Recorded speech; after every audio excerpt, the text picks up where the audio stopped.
લઈ અને હું દોરડા ઉપર ચાલીને બતાવીશ. ટીવી કેમેરા, પત્રકારો, પ્રિન્ટ મીડિયા, ઇલેક્ટ્રોનિક મીડિયા, કેટલાય કેમેરા અને હજારો માણસ આ જોવા માટે એકઠું થયું. અને પેલા એ પોતાના દીકરાને પોતાના ખભા ઉપર મૂકી અને પછી ચાલવાનું શરૂ કર્યું. અને નીચે જેટલા લોકો હતા, હજારો લોકો, એ બધાના શ્વાસ અદ્ધર. અને પેલો ચાલતો ચાલતો ચાલતો નીચેથી કોઈક તાળીઓ પાડે, કોઈક બૂમાબૂમ કરે, કોઈ વસ્તુના ઉપર ધ્યાન નહીં, સામે લક્ષ્ય ઉપર. આ એનો દીકરો અને બેલેન્સ કરતો કરતો કરતો એ 100 ફૂટનું અંતર કાપી આ બિલ્ડિંગથી પેલા બિલ્ડિંગ ઉપર સલામત ત્યાં પહોંચ્યો. અને ચીચિયારીઓ પડી, જે તાળીઓના ગડગડાટ થયા, જે લોકોએ એને બિરદાવ્યો છે, એ જેવો નીચે આવ્યો તરત ત્યાં સ્ટેજ ઉપર લઈ જવામાં આવ્યો. મહાનુભાવો આવેલા, એનું સન્માન કરવામાં આવ્યું.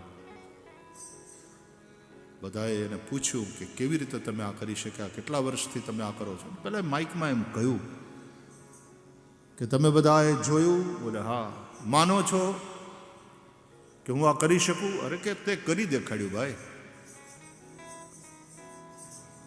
તમે બિલીવ કરો છો ને હવે કે હું આ કરી શકું? યસ. પણ પછી એણે જે એક પ્રશ્ન કર્યો એટલે આખી સભામાં હોપો પડી ગયો.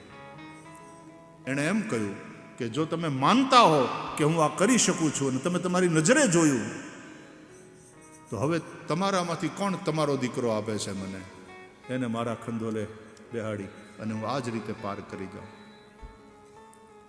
સોપો પડી ગયો સભામાં. કોઈ પોતાનો દીકરો આપવા તૈયાર નહીં. કે કેમ તમે નથી માનતા મારી શક્તિમાં તમને? બોલે ના, માનીએ છીએ, અમે નજર સામે જોયું. વી બિલીવ યુ. તો છોકરો કેમ નથી આપતા? એ સ્ટ્રોંગ ફેથ નથી.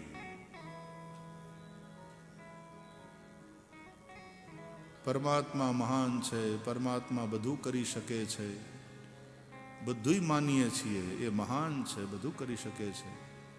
પણ આપણે આપણી જાતને સોંપીએ છીએ? એ સ્ટ્રોંગ ફેથ છે આપણને? આપણે આત્મનિવેદન કર્યું? આપણે શરણાગતિ સ્વીકારી?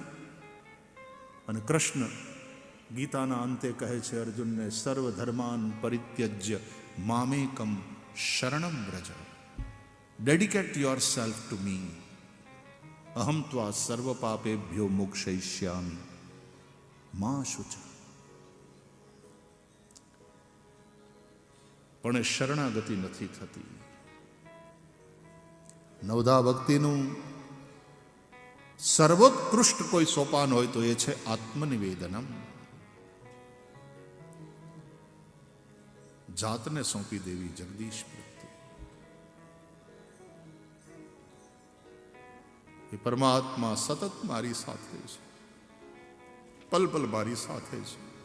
એ મારા સંકલ્પને જાણે છે, એ મારા અંતરની વૃત્તિને જાણે છે, એ મારા બધા કામ કરે છે. દ્રઢ વિશ્વાસ એ જો હોય ને તો આત્મહત્યા કરવાની આવી દુર્ઘટનાઓ એ ન બને. ક્યાંક ને ક્યાંક વિશ્વાસનો અભાવ, વિશ્વાસ પોતાનામાં નહીં, ખુદમાં નહીં, અપનો મેં નહીં, ઈશ્વર મેં નહીં. તો વિદેશમાં પણ આત્મહત્યાનું પ્રમાણ વધ્યું. એનું એક કારણ જે સ્ટડી કર્યા પછી સામે આવ્યો, અને તે ઈશ્વરમાં ઘટતો જતો વિશ્વાસ, આસ્થાનો અભાવ. પૂજ્ય પાંડુરંગ દાદા કહેતા એટલા માટે, ભક્તિ ઇઝ અ સોશિયલ ફોર્સ. ભક્તિ એક સામાજિક શક્તિ પણ છે.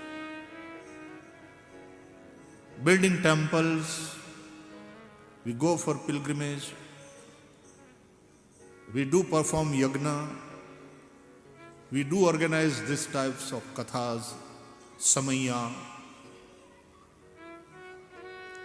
કેટલાકને એ અનપ્રોડક્ટિવ એક્સપેન્ડિચર લાગે છે.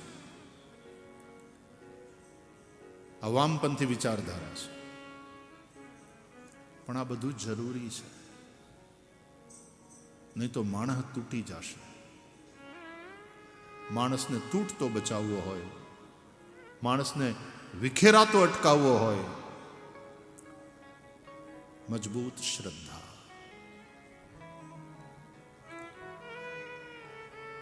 તો વજન વધે ત્યારે શું કરવું? બહુ ચિંતા છે. શરીરનું વજન વધે તો કસરત કરો, શરીરને યોગ્ય શ્રમ આપો. ડાયટિંગ કરો એમ હું નહીં કહું. સમ્યક આહાર લો. સમ્યક આહાર, અક્રાંત્યાની જેમ ખાવું એમ નહીં. અને ભૂખ્યા મરી જવાની શું જરૂર છે? પણ યુક્તાહાર વિહારસ્ય યુક્ત ચેષ્ટસ્ય કર્મસુ યુક્ત સ્વપ્નાવબોધસ્ય યોગો ભવતિ દુઃખઃ. વાંચો ભગવદ્ ગીતા. ભલે તમે ગૃહસ્થમાં રહેતા હોય, પણ આ યોગીનું જીવન છે. તમારો આહાર સમ્યક હોય, તમારો વિહાર સમ્યક હોય, તમારું કર્મ સમ્યક હોય, તમારું જાગવું અને તમારું સૂવું સમ્યક હોય, યોગ્ય માત્રામાં.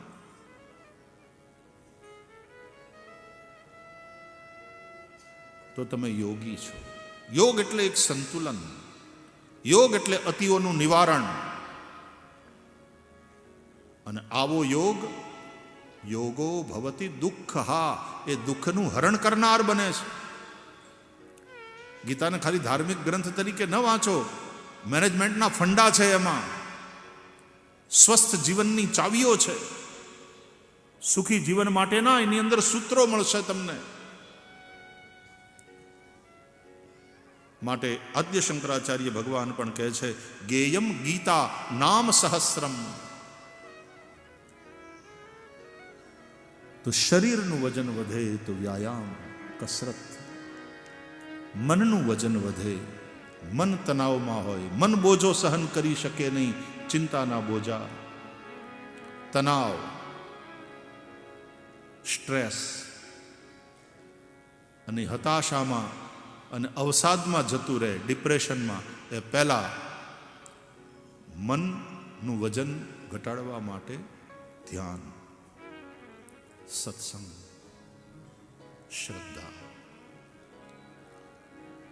અને તિજોરીનું વજન વધ્યું હોય, દાન. વહેંચો, ડિસ્ટ્રીબ્યુટ કરો.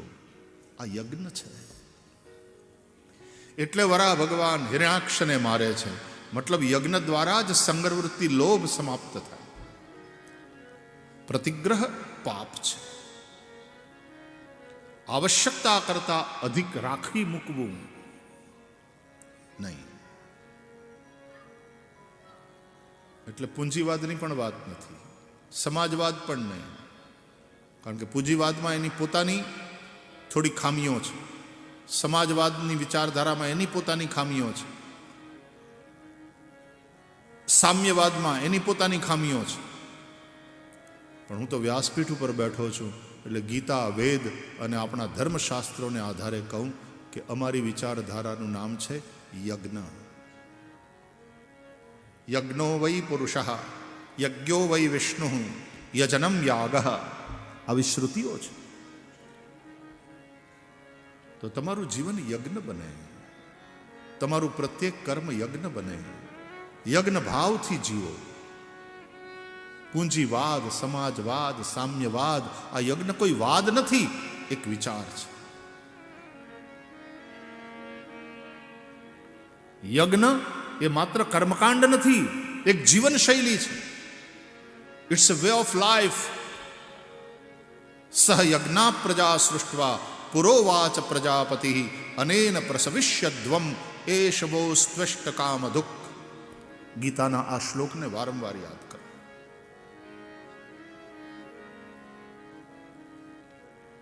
तो ये कथा भी ज्ञान यज्ञ है.